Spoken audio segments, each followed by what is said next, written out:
አሁን ሁሌም የምንናገረው ነገር ነው። ሁሌም መረጃ የኔ ስራ እንግዲህ መረጃ ማድረስ ነው። ትክክለኛ መረጃ ማድረስ ነው። ትክክለኛ መረጃ እያደረስን ትክክለኛ ፋኖች፣ መሪዎች፣ አባላት እንዳይወድቁ ማድረግ ነው የኔ ስራ፣ የኛ ስራ፣ የሚዲያው ስራ አንድነትን ማምጣት ነው። ስለዚህ ይህ በሚሰራበት ሰዓት የአማራ ፋኖ ደግሞ አፋብሃ ምን ማድረግ አለበት? ውስጥ ሲሰልሉ የተገኙ መረጃ ለጠላት ሲያቀብሉ የተገኙ መረጃ አሹልከው ሲሰጡ የተገኙትን የማያዳግም እርምጃ ሊወስድባቸው ይገባል። ስለዚህ እስኪ መንግስት እስኪ ብልጽግና እንኳን ብልጽግና እኮ አይደለም የማረካቸውን ቀርቶ አልማረከም እንጂ አይደለም ቢማረክ እንደው ድሉ ኑሮት ቢማረክ ቀርቶ ትክክለኛ ፋኖችን ቢማረክ ቢይዝ ቢገድል ሚዲያው ጫጫታውን እንዴት ለሳምንት ለሁለት ሳምንት ጆሮአችንን እንደሚያደሙን ይታወቃል።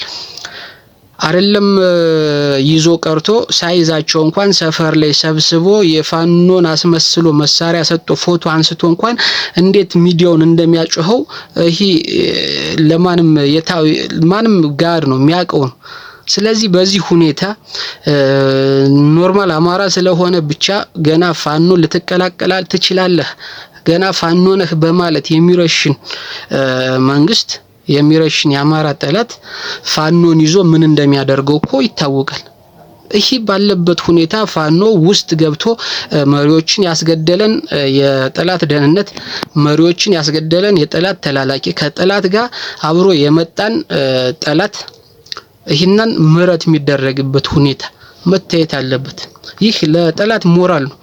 ለጠላት የሞራል መገንቢያ መሳሪያ ነው። ስልጠና ላይ እኮ የሚሰጧቸው ስልጠና ላይ እኮ ፋኖ ቢይዛችሁ አንድ 74 ጥይት ነው ያዘ ይሏል። 74 መሳሪያ ነው ያዘ።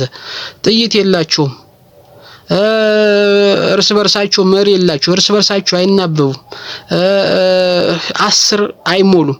እናንተ 1000 ሆናችሁ 500 100 ሆናችሁ ነው የምትሄዱ እያለ ነው ሞራል የሚገነባበት። ይህም ሆኖ ፋኖ ቢይዛችሁ ይመግባችኋል፣ አይመታችሁም፣ አይገላችሁም። ለቤተሰቦቻችሁ ደውሎ ደህና ናቸው ደህንነታችሁን ይናገራል።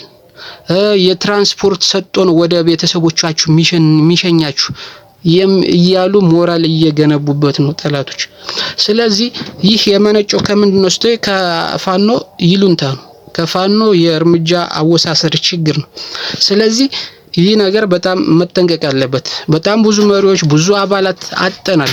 የታጣበት ሁኔታ አለ። በዚህ ይሉንታ ይህ ሃይማኖታችን አይፈቅድም የሚል በጣም አጉል የወጣ ኋላ ቀር የሆነ አስተሳሰብ ስለ ህልውናህ እየታገልህ ስለ ሃይማኖት አይፈቅድም የሃይማኖትን ህግ የሚያስብ ፋኖ ነው። የፋኖ መሪ ነው ያለ ፋኖ ነው ያለ። ለህልውናህ ለመኖር ላለመኖር ለእምነትህ እየታገልህ እምነትህን ሊያቃጥል የመጣን ሰው ስትራ የሚራራ አመራር ነው ያለ። አጉል እኛ እንደዚህ ነን የሚል ፖለቲካ የማይመስል ለኛ ለአማራ ፖለቲካ የሚመስል አማራ እስኪ አሁን ፋኖ አማራኩ በጣም ሰብአዊነት ያለው ምናምን የሚል ማን ነው? እስኪ አማራ እኮ ሰብአዊነት ያለው ነው። መግደል አይገልም፣ ለሰው ያስባል፣ አርቆ አሳቢ ነው፣ ኢትዮጵያን ፈላጊ ነው፣ አንድነት ፈላጊ ነው፣ ሰብአዊነት እምነቱን አክባሪ ነው ቢሎ ሚዲያ ላይ የሚያንጫጫው ማን ነው ስንል እኮ የጠላት አክቲቪስቶች ናቸው። ምን በእነሱ ደረጃ ፋኖ ሆኖ በእነሱ ደረጃ አማራ እርምጃ መውሰድ ከጀመረ አማራ ፊት ፋኖ ፊት አማራ ከተማ ውስጥ አንድም ኃይል እሺ ብሎ እንደማይቀመጥላችሁ ያቀሩ። ስለዚህ ሞራል ለመገንባት ፋኖች እኛ እኮ እንደዚህ ነን ሰብአዊነት አለን ይህን ሰብአዊነት ማጣት የለብንም የሚል አስተሳሰብ ይዞ የጠላት ኃይል ላይ እርምጃ እንዳይወስድ ለማድረግ ማይደረግ ማይሰራ ስራ የለም። እና ዘመርኩን የሚሉትን እኮ ማየት ትችላላችሁ። ባይዘዌ ዘመርኩን አንዳንዴ አብዛኛው ለመከፋፈል ይሰራል። ነገር ግን አንዳንዴ የሚያነሳቸው ነጥቦች ደግሞ ለአማራ በጣም ጠቃሚ ናቸው። ለምሳሌ ምርኮኛን ይዞ የሚመግብ ፋኖ አይደለም የሚለው፣ ምርኮኛን ይዞ የሚመግብ ፋኖ ሞራል ይገነባል የሚለው እነዚህ አባባሎቹ በጣም ትክክል ናቸው። አንዳንድ ፋኖ እርምጃ ላይ ፋኖ የሚያሳየው ርህራሄ ላይ የሚናገራቸው በጣም ትክክል ነው፣ እንከን የለበትም። ነገር ግን እሱ አንዳንድ ደግሞ ወጣ አለ ሲሉት ለመከፋፈል የሚሰራው ነገር አለ። ያ ምንድነው ከኛም አጉል ሙገሳ ከመስጠት የሚመነጭ ነው። ያንን ማስተካከል አለብን። ሌላው ኢትዮጵያኒስቱ እንዴት ነው ከፋኖ ጋር ችክ ያለው ሚለውን እንኳን እኮ እኛ ማየት አለብን። ኢትዮጵያኒስቶች እንዴት ነው የፋኖን ትግል አለቅም ያሉት ሲሉት ብቸኛዋ ለነሱ ስልጣን ማግኛ ጭላንጭሏ ማነች? የአማራ ህዝብና ፋኖ ነው። ገባችሁ? እስከዛሬ የበሉትን ትላንትና ብርሃኑ ነጋ የዘረፈውን ትላንትና እና አስራት ወልደየስን አስገድለው የአማራን ፖለቲካ የቀሙትን የዛን ሲቀማ የነበረውን አይነት ወጣት የሚያገኙ ነው የሚመስላችሁ? ያ ወጣት ዛሬ አማራ ክልል ላይ የለም። ስለዚህ ይህንን ለማግኘት ከአፈሩ አይመልሰኝ ይፍጨረጨራሉ። ስለዚህ ኢትዮጵያውያንስቱ አማራ ላይ ለምን ችካለ ስትለው አማራን ከኢትዮጵያዊነት እንዲወጣ አይፈለግም። በምን አንድም ኢትዮጵያ ለስልጣናቸው ነው፣ ሁለትም ደግሞ ጠላት ኃይሉን የሚያደራጅበት ኃይሉን ሞራል የሚሰጥበት አማራ ከኢትዮጵያ ውጭ ሀገር የለውም። አማራ ሁሌም ለኢትዮጵያ የሞተ ነው፣ ለኢትዮጵያ የደማ ነው፣ ኢትዮጵያን ያነጸ ነው።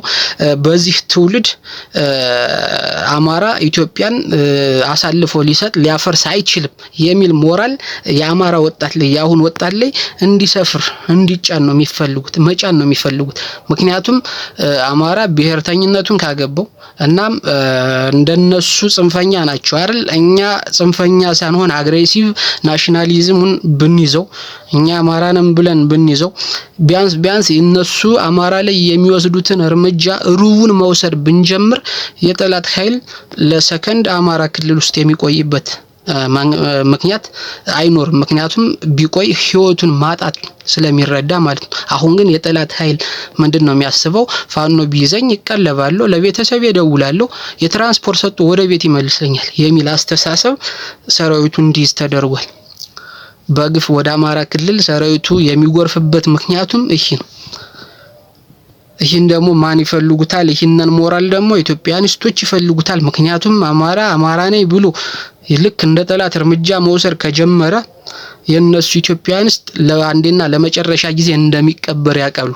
እነሱም ደግሞ ወደ ጎጣቸው እስካልሄዱ ድረስ ስልጣን እንደማያገኙ እስካሁንም ደግሞ ዘረኞችና ትምክተኞች ገዳዮቹ እኛን ሲታገሉ ነበረ በማለት ቂም ስለያዙባቸው እንደማያስጠጓቸውና እንዲሁም እንደፈለጉ እንደሚያደርጓቸው ስለሚያውቁ አማራ ላይ ችክ ማለት ይዟል።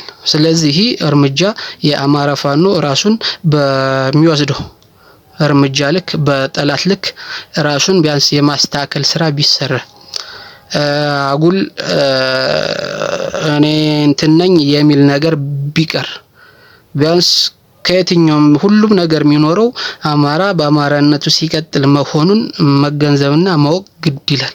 ስለዚህ ከዚህ ጋር ነው ፋኖ ይሄን ማስተካከል አለበት እንጂ በየመሪዎች በአጉል መስዋዕት መክፈል የለባቸውም በዚህ በጥቃቅን ማለት ነው። ስለዚህ ትኩረት ሊሰጠው ይገባል።